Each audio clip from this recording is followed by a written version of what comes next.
Большинство родителей сегодня с нежностью вспоминает свое детство, когда с трепетом ждали летних каникул и как они по традиции начинались с похода на природу. Палатки, костры, обед на свежем воздухе. Нынешним школьникам подобные практические уроки по выживанию тоже бы не помешали. Экстремальный отдых, по сути, один из элементов патриотического воспитания молодежи.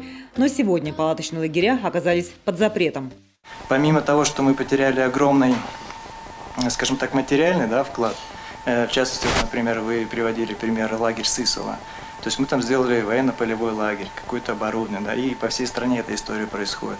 Плюс мы потеряли огромный, скажем так, учебно-воспитательный пласт.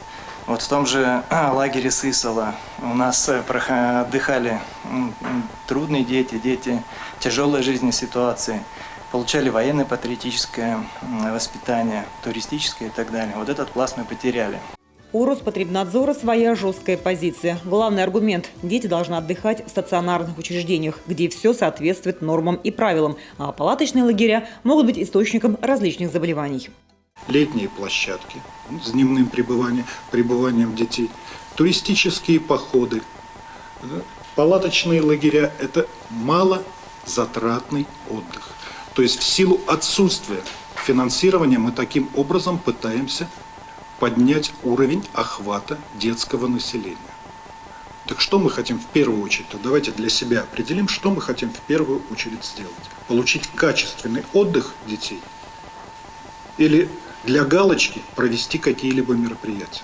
Врачи-эпидемиологи тоже предупреждают. В коме, как правило, летом активизируются разносчики различных видов инфекций. Самые злостные из которых – клещевой энцефалит и геморрагическая лихорадка. Случаи последних, к слову, участились. Только в прошлом году число заболевших выросло втрое. Под особым контролем Сыктывкар, Каркероз, Прилузье и Усть-Кулом. Было зарегистрировано 49 случаев ГЛПС, геморрагическая лихорадка с почечным синдромом. Я хочу сказать, что это в 3 раза больше самого высокого уровня во все предыдущие годы. У педагогов дополнительного образования обратное мнение. Хотя отдых на природе оказался под запретом, в походы-то все равно ходят. И если к палаточному лагерю есть требования – наличие санузла, кухни, то к походам это не относится. Они не считаются оздоровительным отдыхом. Краткосрочно и несут лишь познавательный характер. Это пояснение Министерства образования. Так что выходить на природу все-таки можно, но только все расходы за свой счет. По федеральному закону финансирование отдыха под открытым небом прекращено. Я обучаю детдомовцев. Палаточные лагеря закрыли по всей республике. То есть всю нашу республику объявили непригодной для обитания практически природные условия. Палаточные лагеря финансировались государством. Министерством образования они нам всегда помогали. А теперь они не могут. И все туристы перестроились, могут теперь за свой счет ходить в походы, а за моих некому платить. Чем закончится борьба за детский отдых под открытым небом, пока неизвестно. Активные дискуссии идут во всех регионах страны. Слово за федеральным центром. А вот помочь с организацией походов, возможно, смогут на местах, на региональном уровне.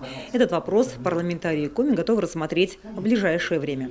Татьяна Супряткина, Павел Люленмин, телеканал Юрган.